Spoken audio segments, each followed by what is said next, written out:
Welcome to Novelist Spotlight. This is Mike Consol, your host. Before we begin this episode, I want to alert you that my latest book is now available in both print and ebook formats. The title is Love American Style, and it is a collection of short stories about men, women, their passions, and their dysfunctions. There's a short link in the episode notes that will take you to my Amazon profile page, where all 4 of my books are listed, 3 novels in this new short story collection. Again, the title of the new one is Love American Style, named after the TV series that ran from 1969 until 1974. Now, on with our program. In the spotlight is Rachel Turow, a San Francisco native who, after growing up in the Bay Area, earned her Ph.D. in clinical psychology at the University of Oregon. She is an Oregon Duck, now living in Seattle.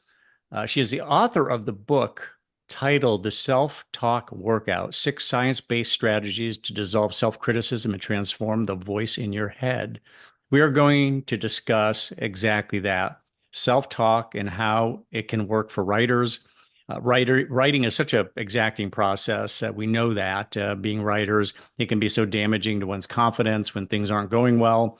And self-talk is a tool we can use to boost our performance and combat performance anxiety and so on. But how does it really work? That's what we're going to get into with Dr. Turow. She is a frequent speaker for local, national, and international audiences on the topics related to stress, trauma, mindfulness, resilience, and self-compassion. In addition to her clinical psychology practice in Seattle, she works as an adjunct faculty member at Seattle University and at the Icahn School of Medicine at Mount Sinai. Rachel Turow, welcome to the program. Thank you so much, Mike. Thanks for having me. Oh, it's great to have you. Let's talk first about the book itself. That's the core of our discussion, is self-talk. Again, the main title is The Self-Talk Workout. Tell us about that book and what motivated you to write it, and also what the real takeaways are. Well, I've been seeing patients as a psychotherapist for a couple of decades now, and one thing that really struck me is how often a patient feels bad about feeling bad. So you'll have somebody in your office and they'll be crying or agitated, and then they'll apologize for their feelings. And I began to wonder about feeling bad, essentially. That layer of self-criticism. I shouldn't feel this way. I should be able to cope better. And I wondered how much the self-criticism layer was contributing to suffering.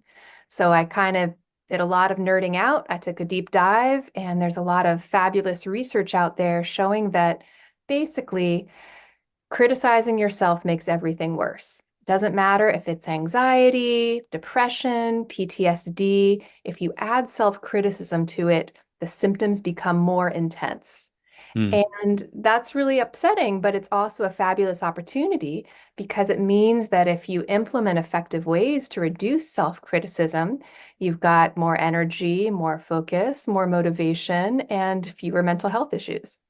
So subliminally, a lot of this stuff goes on, is my understanding. We may have a really negative uh, uh, recording in our head, let's say, self-talk that's out of our control. It's subliminal. We don't even know that we're really dragging ourselves down. So the whole feeling bad about feeling bad is very much falls right into that avenue.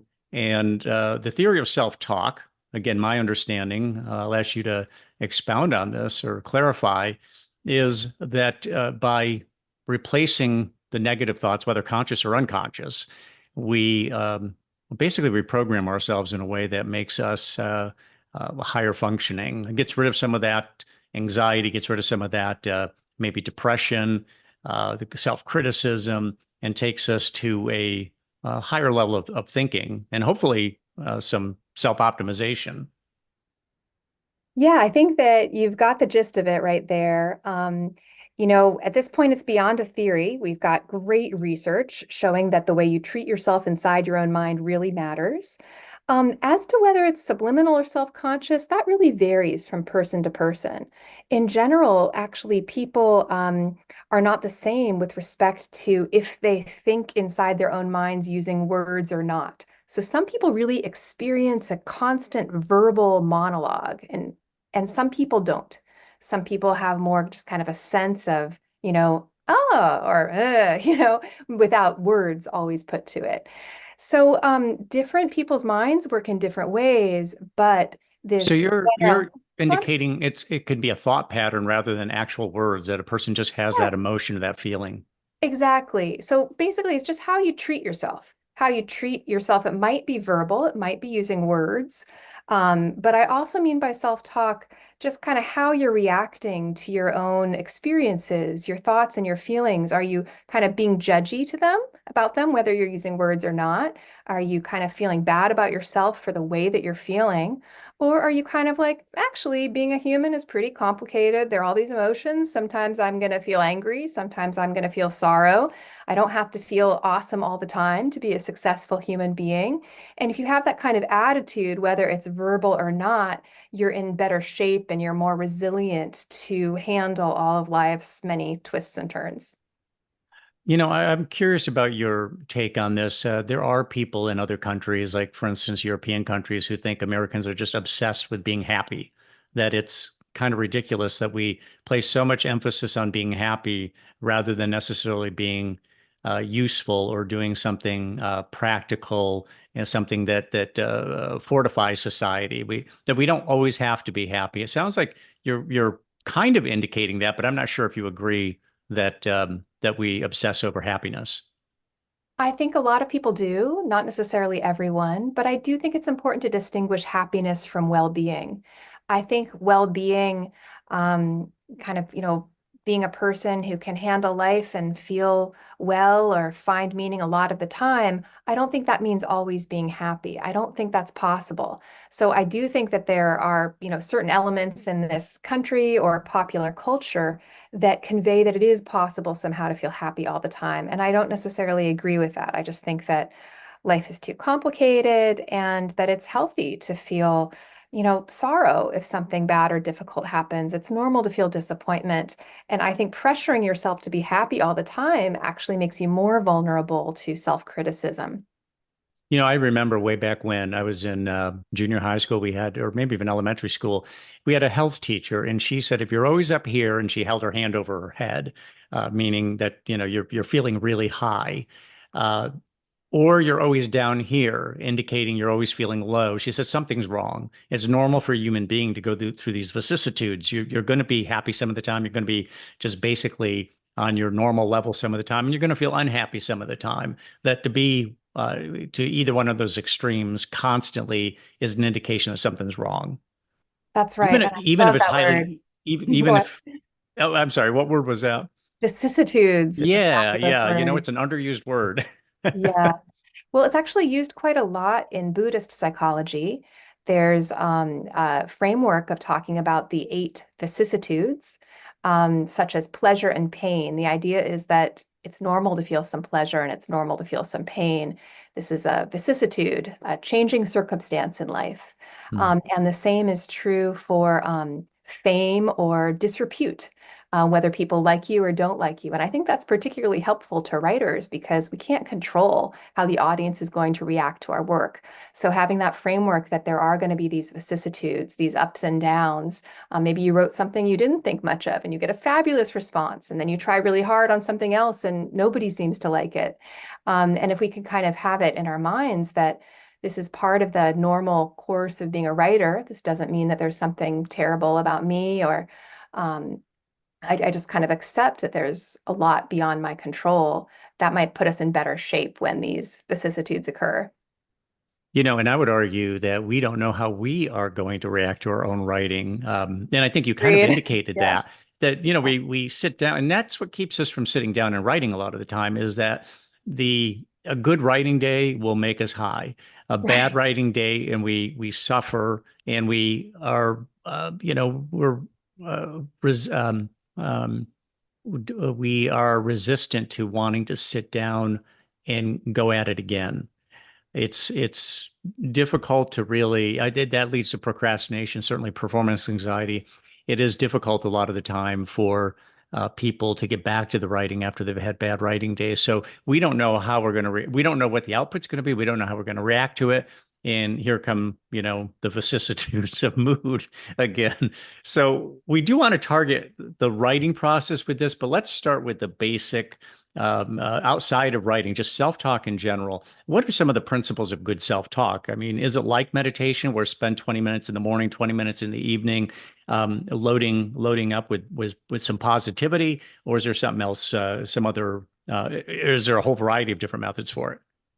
There are different ways of improving your self-talk, different ways supported by the research literature. So there's not one size fits all, but it is wise to, if you want to change your self-talk, improve it, to think about a specific strategy rather than just having an intention. And this is because the way that you relate to yourself or talk to yourself is a habit. And the habitual aspect of self-talk turns out to matter even more than the content in terms of predicting mental health. And I think that, psychologists, we love to go after the content and the meaning and where did it come from. But it's so important to target the habit because we don't decide at the beginning of the day, yeah, I think I'm going to start by, beating myself up about what I'm eating, and then I'll criticize my career and then my relationships. It just sort of arises, and then my body. We don't plan it in advance. But the habitual nature of that we've developed over years and decades of just relating to yourself in that judgy kind of, diminishing way, that produces a lot of negative effects. So some of the strategies that have been helpful in terms of developing better self-talk include an exercise I like to call Spot the Success. And this is sort of a riff on a to-do list. A lot of people keep to-do lists and they say that the best part is crossing something off. And they'll even say that they wrote something down just to cross it off, just for that feeling. So this is like making a list of things you've already done that you're just, that you could already cross off. It's basically a done list. Some people call it a ta-da list. And the idea is that no item is too small. So instead of thinking about all the things you haven't done, you're just flipping your mind over to acknowledge what you did do. Okay, maybe you wish you wrote a whole chapter, but you wrote 3 pages, and you take a moment to acknowledge that. But it could be the smallest things. You replied to your friend's text, you took out the garbage, you took your vitamin or medication, you got out of bed, you took a shower. These are things we take for granted or, dismiss them easily, but your day would be really different if you didn't do them. So taking this moment to acknowledge, oh, these are things that I did for my own life, for my writing, for other people, for the world, and I actually did do them, that sort of changes your mind, your attention away from ruminating over all those things that you haven't done. So that's one way, and it just takes, less than a minute to think of these 10 things that you've done today. And then another method might be this very well established practice called loving kindness meditation or well wishing. And basically, you're repeating phrases silently in your head like, may I be safe, may I be happy, may I be healthy, may I live with ease. Now, these aren't affirmations, these are good wishes for the future. But basically, you're sort of setting your mind up to go in this direction. It doesn't mean that everything will go well. We can't control that, but you're just dwelling in the mindset of these good wishes for yourself. And if you'd like to look up some of the research literature, it's very well established that this particular strategy can reduce self-criticism and promote well-being. So it doesn't take very long. We're just talking about 5 or 10 minutes of breathing and repeating these phrases in your mind. So I think those are 2 good strategies to start with, either the Spot the Success or the loving kindness meditation. Okay, there you go. So you keep it simple, get off to a start. You've been doing this for a while, Rachel. So what about your practice? Do you script these things, or do you do more free form self talk? Well, for the Spot the Success, it's going to be different every day, right? Because I might acknowledge, oh yeah, I sent that email, I took care of that, I did this. So that's going to be different every day. It's not scripted. I'm really trying to find what I did that day. And then for the loving kindness meditation, I do use the same mantra, the same phrases. May I be safe. May I be happy. May I be healthy. May I live with ease. You can vary the phrases. You can choose your own good wishes. That's totally fine. Personally, I think that it takes cognitive effort to come up with new phrases every day, and it doesn't seem necessary. When you use the phrases over weeks or months or years, they sort of become your friends. They're a place of refuge and comfort. That if things are difficult or you're waiting in line, you don't just have to wait in line. You could say, oh, I could actually improve my self-talk right now. And you could just do those phrases for a few minutes. Yeah, something to do when we are getting frustrated waiting in traffic or waiting in line. Let me tell you about how I came across self-talk. It's a two-stage thing. I did a video about this, a TikTok video, not that long ago. It was very well received by the viewers. The first one was, hell, I was back in my 20s. I was editor of a small newspaper in Central Arizona, and this woman came in named Lois Stelvey. She had written some books, a very good writer. And she told me, I forget how the topic came up, but she says, anytime I have a job interview, what I do is I show up half an hour early. I go to a coffee shop nearby, get myself a cup of coffee, and I sit there sipping my coffee and telling me all kinds of nice things about myself. I love it.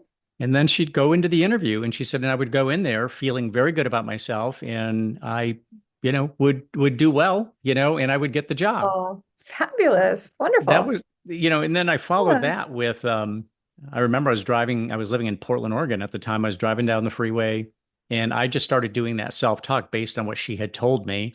And this was a little bit later because I was in Arizona when she had told me that. And it was amazing when I started just telling myself positive things about myself. My energy level just escalated. It went Yeah. way, way up. And like anything you do the first time, it tends to have an outsized influence. But then Yeah. it was years later, it was still in Portland, Oregon then, when I ran into a woman at a party.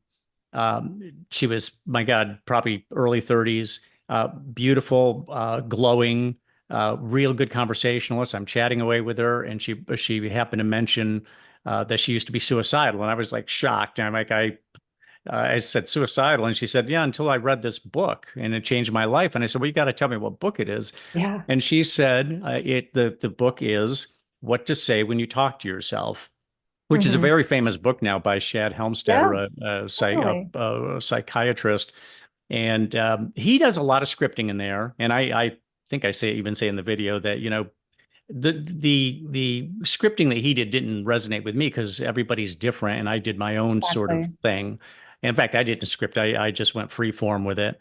But that's, I mean, this woman was literally suicidal, and you would never have guessed that she ever had really an unhappy day in her life when you met her.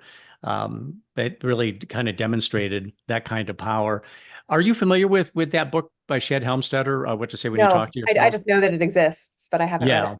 Yeah, yeah. The other thing is, I know on YouTube there are kind of self-talk videos. They basically people who are telling you all these kinds of positive things, which you're not really doing it yourself. You're listening to it. But anybody who wants to get a little guidance on it, in addition to your book, there are some YouTube videos. What about writers then? We touched on that earlier, but writers, what do you see as the kinds of things that writers we actually talked about that a little bit, but obviously writing is a very onerous task. Sometimes people wonder, why do I do it at all when it's so painful so much of the time? What can you say about the writing process and the use of self-talk? Wow, well, several things. And as a writer myself, I just have a lot of sympathy for the situation. Well, we don't have sort of daily outside reinforcement, most of us. Most of us aren't kind of getting paid for our work every day to sit there. It's more about, putting in a lot of hard work and then maybe we'll see an output, next year. And that's a long timeline. And it means that we can benefit from a lot of sort of daily encouragement towards ourselves. And a lot of people do use affirmations for themselves that they find, helpful or that they find on the internet. There's not a ton of research on affirmations, actually. So if you find that it's helpful to say nice things to yourself, that's wonderful. That actually isn't one of the techniques that has the most research evidence backing it up, surprisingly, maybe. So it's sometimes helpful to just praise the effort of it rather than the output, right? Because we don't know, like you said, if we're going to have what you might evaluate as a good writing day or a bad writing day. And in fact, we might kind of get hung up on that evaluation because we just don't know how it's going to go. And we don't want to have our mood totally destroyed if we didn't accomplish what we hoped to, or if the writing didn't go as well. So I think that it could be really helpful. There's some research showing that praising effort and process is actually more helpful to people than praising the output. So Give just us an example of that. Yeah. okay. So, you've done the hard work of blocking off your writing time on your calculator, and you are sitting down and you are just doing your best to write. And maybe the words are flowing, but maybe it's a day that they're not flowing so much. And instead of having the evaluation emphasize the output, how many words you generated or how good they seem to you, maybe you could think about praising the actual process. Hey, the time was blocked off on my calendar. I followed it. I sat down and I tried my best. Good job. And so by praising the process, you're more likely to repeat it the next day. And it's not dependent on the actual product. You're praising the effort of it. You're praising that writing habit, that writing energy. So you're sort of just reinforcing what you want to keep going. And so that's one way that I think could be really helpful for writers to think about self-talk as a process praise rather than product praise. Another thing that I think could be really helpful is I think for a lot of us, when we sit down to write, we often have there's this idea for writers that you want to leave your critic or editor, over to one side, and you want the writer to work and you want that editor to arrive later. Because if you're trying to write a sentence and the editor, that your editor self is in your mind criticizing that sentence, it has this effect of just, shutting down your creativity. And I think that's really difficult. There's a lot out there if you look into, what people write about self-criticism. You'll find a lot of things that say phrases like silence your inner critic or get rid of your inner critic or ways to, I don't know, stifle your inner critic, that type of thing. Basically, this sort of aggressive stance toward your inner critic where you want them to vanish, disappear, or be silent. And And you're I saying you're saying that's okay. You're saying it's fine to be aggressive in that way. no, the You're opposite. saying no. I'm saying the Okay. opposite. Yeah, yeah. I actually think that that's very unhelpful because it you're trying to kind of split part of your brain and take it away.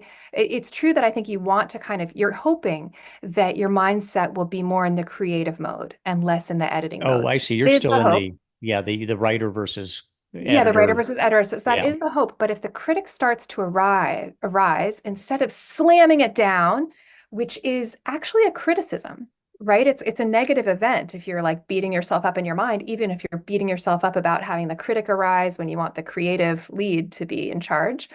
Instead of that, you might try saying thank you. Like, hey, thanks. I'm glad you're there. I'll need you after this chapter is drafted.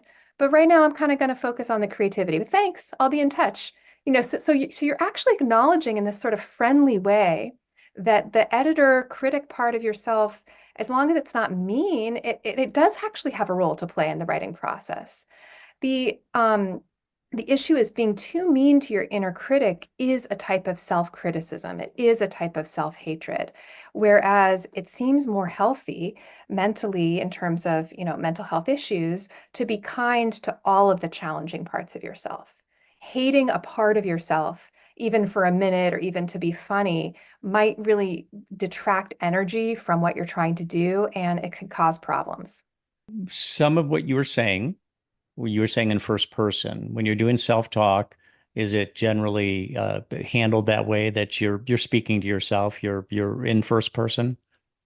I Or don't think it or does matters. you don't think it matters? Okay. No, So it could there's be actually first or some, third or what or yeah. second person. I mean, there's some funny research actually that came out that says that, it could be helpful to speak to yourself in the third person. There was an interesting psych article that was published recently because a few years ago, LeBron James came out and was talking about himself in the third person, and he got kind of, criticized for it. But there's some research that shows that if you do talk about yourself in the third person, sometimes you might have more objectivity. And he was actually talking about a decision-making process, so it could have been very helpful and effective for him to think about himself in the third person. So you can try it out, but I don't know of any research showing that, it's more mentally healthy to think about yourself in first, second, or third.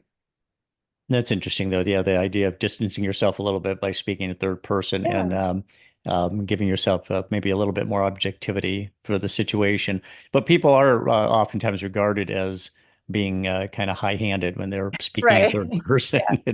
It Yeah. it doesn't always land well with other people. But if we're doing it internally, that's Yeah. completely different. That's a private event, and we can do anything we damn well please. So that's Completely. good And as enough. writers, maybe we have even more license, like why not play Yes. around? Absolutely. What about now? You talked about starting simple and not making it difficult on yourself. Good advice, I'm sure, with any task that we're starting out with. Over time, do what is a good self-talk regimen once it's fully developed? I mean, how much time, if somebody was coming to you as a therapist, and was asking how much time do I need to put in for it to fully develop this thing? How much time per day would you recommend? What would your response be? I think if you could be really ideal, it would be great to do 20 or 30 minutes. That would be wonderful. But for a lot of people, that doesn't seem possible or feasible. And that's why I often start with a spot the success because it's 1 minute. And 1 minute seems a lot more doable to people. I think that one of the most powerful self-talk strategies is mindfulness meditation. And that's not actually trying to generate specific words to say to yourself, but the process of practicing mindfulness meditation results in less judgment. And less judgment is what we want during the writing process. Less judgment is what we want in general in terms of how we relate to ourselves, our thoughts, our emotions. And mindfulness meditation leads to less judgment. With writers, I wonder if writers are so insular at times that they've got a lot of thoughts going on in their heads that they get wrapped up in language. We think about things we've written, we think about things we want to write. We don't necessarily just kind of cut that off when we're not sitting at the keyboard or the writing pad. And I wonder if that doesn't make it a little more difficult for a person to really exercise mindfulness because they've got what the Hindus refer to as monkey mind, which is really kind of jumping all over the place. Yeah, you have We any all have thoughts on that, that? though. We all Hmm. have that. I mean, meditation is difficult. It's not easy. So when somebody says it's hard for me to meditate because it's difficult, I say, yes, of course it is.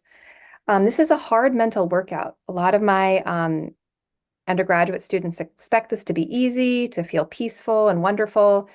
They want a session to go well, but it's just like a writing session. It might go well, it might not go well. That is, it might be easier, it might be difficult.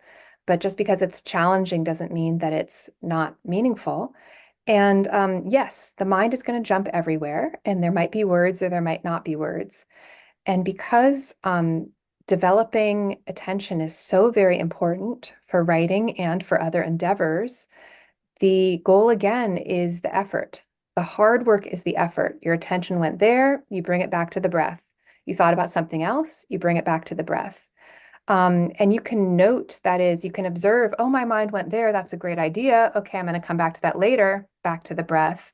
But mindfulness not only results in less judgment, if you can redirect your attention with minimal judgment, because that's what's happening. So you sit down to meditate and you have monkey mind. Now you could just get self-judgmental, as is our habit. Oh, I can't meditate. It's so hard. I'm bad at meditating. Meditation is terrible. I'm terrible. I have monkey mind. Or you could try out a less judgmental view, which is the hard work of meditation, is actually noticing without judging. My mind went here, bringing it back. My mind went there, bringing it back. This is hard work. I'm doing it 500 times. The more reps I do, the better my focus becomes because when my mind goes away, I'm bringing it back. And so meditation trains attention. It trains the ability to shift your attention when it wanders, which is a fabulous skill for writers because you do want to be able to focus. Your mind wanders, and sometimes it wanders somewhere really interesting or important, fabulous, but you want to be able to decide when you're going to bring it back. And that skill is developed during meditation along with reducing judgment. Mm. So you don't have to meditate if you don't want to, no pressure, but it is one of the most effective strategies with fabulous amount of wonderful mental health research evidence showing that it reduces self-judgment and improves attention.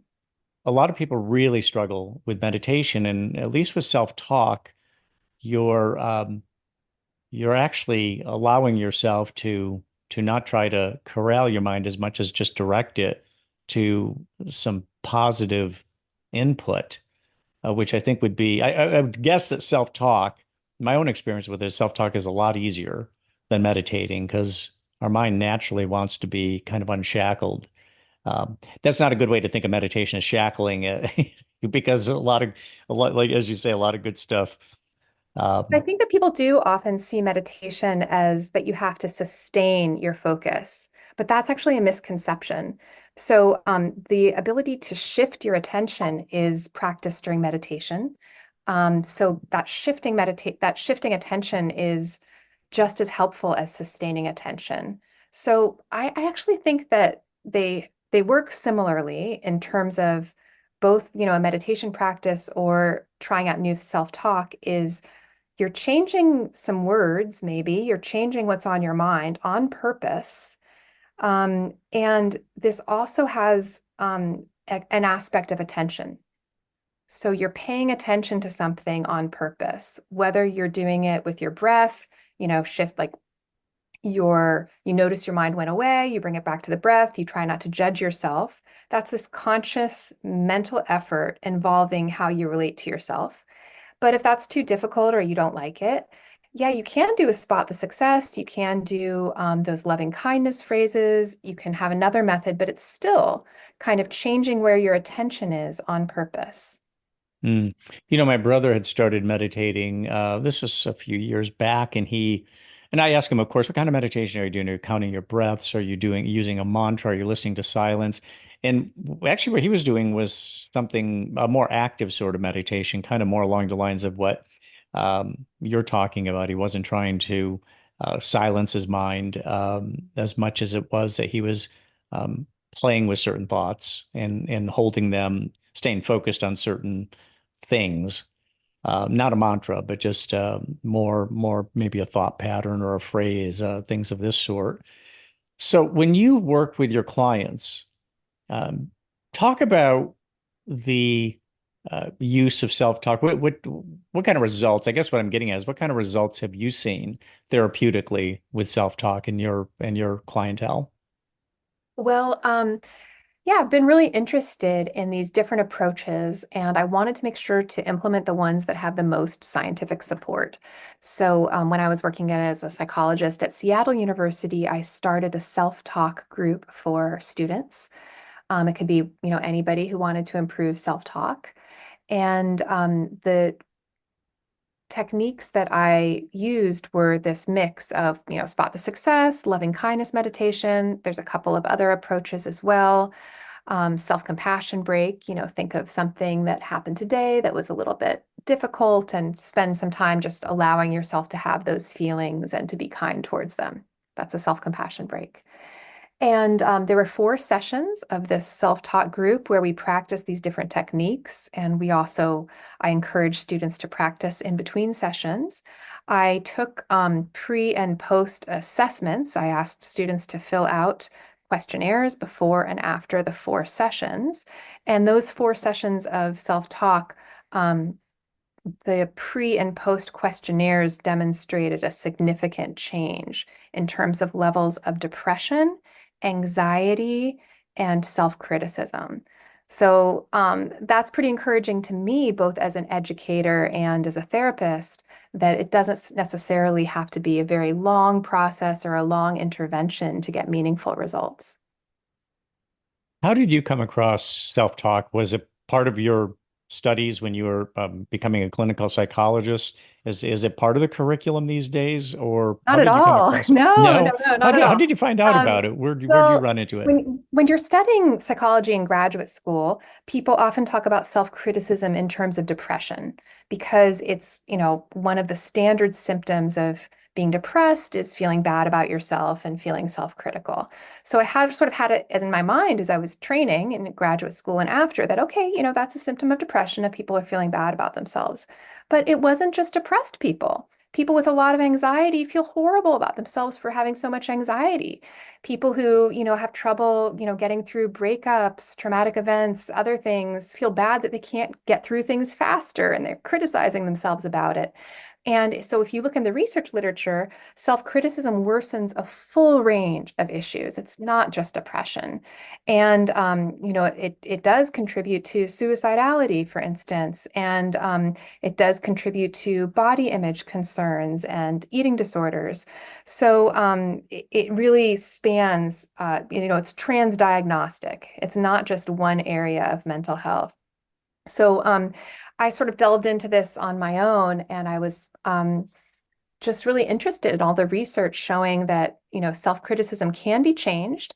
People often act like it's, this concrete part of themselves, like it's their eye color or their height. They're like, oh, I've always been a very self-critical person. And I'm like, no, this is a habit that was developed over time because of outside influences. And, we have lots of good research showing it can, in fact, be changed with good results. That was interesting that you started a self-talk group. That I've never heard of that before, but that sounds really interesting. But did people share? I mean, was everybody doing the same thing, or did people do some of their own and then share what they were doing and maybe how it was making them feel? Was that part of it or not? We all did the same exercises, and there was not a lot of processing in that group. Undergraduates don't always want to share their emotional experiences with strangers, but this wasn't really a group about sharing or processing or, getting your story out. It was just about trying the new skills. And I really do emphasize that because, I mean, I think therapy can be very helpful and it's wonderful to share your story with people.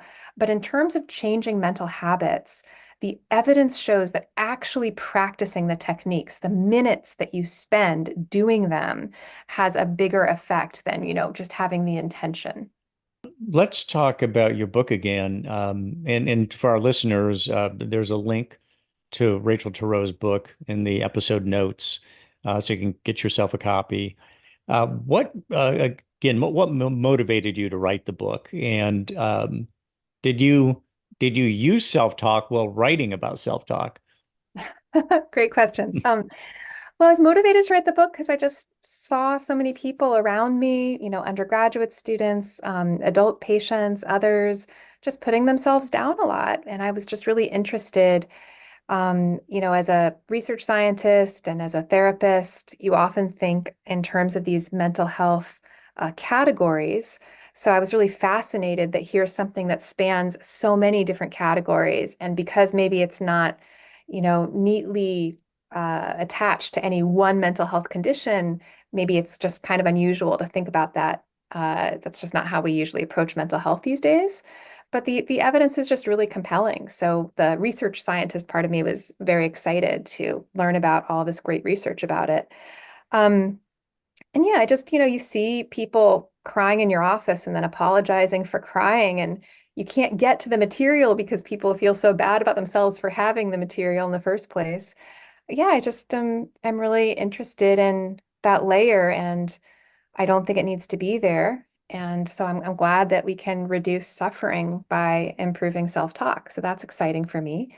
In terms of my own experience writing the book, well, I, wrote the outline, I got the contract. I was really happy to be writing the book. And then there was a pandemic, and I had an infant, and I was homeschooling two other kids. And I asked my publisher if I could have an extension. And they were like, no, you already got an extension. So I was like, okay, I guess I'm going to write this book somehow, a paragraph at a time when the baby is napping. And it was a really hard writing process. And, the first few chapters that I wrote were just not good. And it's like, oh my gosh, I'm having this bad self-talk about my self-talk book. But I had such a good editor. I mean, and everybody should have a wonderful editor. I know they really vary, but my editor, Matt at Shambhala, was just always so nice and encouraging. And so he was really my partner in this. And he would gently ask for revisions and I would make it better. And now I'm happy with it. But I mean, it was bad. I was doing some writing that just some of it might have been good, some of it wasn't, but those first drafts were probably necessary in getting to the product that, is out there and available now. I'm really proud of it. I think there's great stuff in it, but it was a real partnership between me and Matt Zeppelin. And I'm just grateful for his direction because given the just extreme circumstances that I was writing under, it was rough. It was kind of the opposite of like, think of a writer like having peace and time and space. And I just didn't have any of those things while I was writing. So I went to Chat GPT and plugged in, what are the benefits of self-talk? I wanted to see what artificial intelligence would tell us, which is Yeah. really just taking our, the sum total of human intelligence and reiterating it. And it listed off um, 7 different things. First of all, it said that positive self-talk refers to, it kind of outlined a bit. It said boosting self-confidence, managing stress and anxiety, enhancing resilience, improving performance, promoting emotional well-being, fostering healthy relationships, and encouraging goal achievement. And then it finished by saying overall positive self-talk serves as a powerful tool for promoting mental well-being, building resilience, and unlocking potential. So that's what ChatGPT says. Would you take issue with any of that, or does that sound like a reasonable summary? Yeah, well, as a kind of a general idea, I think it's great. I mean, seriously, they got the main ideas. I really don't use the phrase positive self-talk, and this kind of relates to what we were talking about at the beginning of our conversation. I don't think the goal is to be positive or happy all the time. And I also don't like the phrase positive self-talk because it's so vague and mushy. It's like basically saying like, oh, be healthy today, don't be unhealthy, like make good choices. It's like, okay, it could mean anything. Um, Instead, I think that I think that positive self-talk as an idea obscures specific techniques.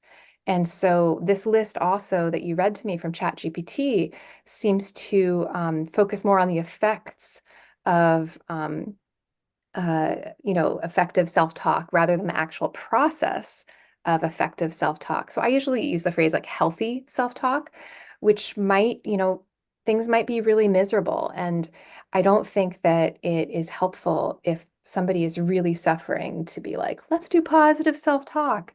I think that neutral is a great sort of middle ground. And I think we even have to be a little bit careful with statements about towards ourselves that are overly positive, that have an evaluative component. That is, some people kind of tell themselves affirmations about, you're so great, you're so wonderful, or, specific things about themselves that they love. Some of that can be healthy, but we can get into difficulty if we're still relating to ourselves in this evaluative way, even if it's a positive evaluation. Whereas if we can relate to ourselves with less judgment overall, maybe being curious about experiences, maybe being interested in experiences. Now that's a place with more possibility. It's not confined to this narrow idea of positivity. It's okay, I'm curious. I'm actually in a lot of pain right now, but where do I feel the pain? What do I notice? What's helpful? There's just a lot more there. And I think both as people and as writers, that curious, interested part is more rich than this kind of narrow, have to be positive, happy all the time place. Right. And again, the subtitle of your book, Six Science-Backed Strategies, they offer 6 different strategies. That's not the title in full, the subtitle in full, but the idea is to dissolve self-criticism and transform the voice in your head. Again, finishing out the subtitle there. I couldn't help but you know think in terms of your name, Turow. There's a very famous novelist named Turow, Scott Turow. Any relationship there? No, we both pronounce it Turow, actually. Scott Turow's daughter is named Rachel Turow. We're the two Rachel Turows. And yeah, I mean, we might, or that name might have originated in there's towns throughout Russia called Turów. So we kind of think that they come from, Russia or Poland, like that it's kind of like a name place. But no, we're not related, but we do know that family a little bit because sometimes we have misplaced emails to each other. So we enjoy being the two Rachel Turows. Yeah, not a bad confusion there. Yeah. So, just you had indicated, I was looking at some notes when we had first connected. You had talked about motivation and its relationship to self-criticism, self-compassion. What about that? The motivation factor. Um, Yeah, well, I think that many people believe, whether consciously or subconsciously, that they have to be mean to themselves or like a drill sergeant in order to accomplish tasks. But the evidence actually indicates that self-criticism is associated with less productivity, less motivation. So I think that's fascinating that people often believe this thing about themselves. Oh, I need to be mean to myself in order to get output. But the research says otherwise. So instead, being encouraging can get you better results. And one good example for that comes from some writing I came across from a physician whose name is Joel Almeida. And his method for improving self-talk is called reality-based self-congratulation. And he was trying to lose weight. He was on medication and that he didn't want to be on the meds, he wanted to be healthier.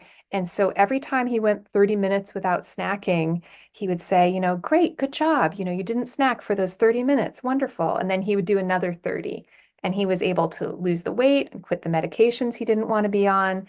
And so that's something that could be helpful to writers as well. Like, okay, I very can. specific, yeah, very Yeah. specific goals you're trying to achieve. Right, but it's grounded in reality, and you're Mhm. not saying, I'm so amazing, I'm the best writer ever. You're just being like, great, two sentences, let's do two more. Wonderful, you got two more. And so it's a sort of like constant encouraging voice in your head. Got you. Yeah. Yeah. There's something when you mentioned, people saying I'm wonderful, I'm so talented, it doesn't really point to any specific action. And it's Right. over the top. I mean, let's face it. I mean, Yeah, even a right. positive person should not think of themselves as necessarily as the greatest writer out there. That can be, I think, hold a person back as well. Yeah. Do you what else can you tell us about self-talk? Do you plan a sequel to the book? For example, is there more to say about self-talk than you've already said? I mean, it sounds like the sort of thing where once you've got the strategies out there, it isn't necessarily something that doesn't necessarily warrant a follow-up book, but do you have something else in mind? Perhaps there's dimension to this I'm not imagining. Well, I do have an ongoing research study right now where my students at Seattle University are practicing, different aspects of self-talk, and I'm um, gathering data over a 3-year period. So my team and I will publish that at some point because we'll learn something from the experience. Right now, we have a lot of anecdotal reports that students are really appreciating these exercises and experiencing a lot of, wonderful inner transformation. But we also want to have that quantitative data. Did practicing these exercises result in less depression, less anxiety, and feeling better about themselves, experiencing less self-criticism? So I think I'll be publishing that first in the scientific literature, but at some point, of course, I'll write it up for more popular audiences. How far along are you in that research project? Um, a year, I'm a year into the 3-year period. Gotcha. So you're going to complete a 3-year period of that research, and then you're looking to write something at that point. Yeah, after we have the 3 years of data. Okay. All right. Well, again, to our listeners, a link to Rachel Turow's book is in the episode notes. So is a link to her website where you could learn more about her. And Rachel, thank you so much for coming on the program. This is a really powerful technique, and I hope that our listeners it was received well, and they'll put it into practice. Thank you so much for having me. It was really fun to talk to you about this.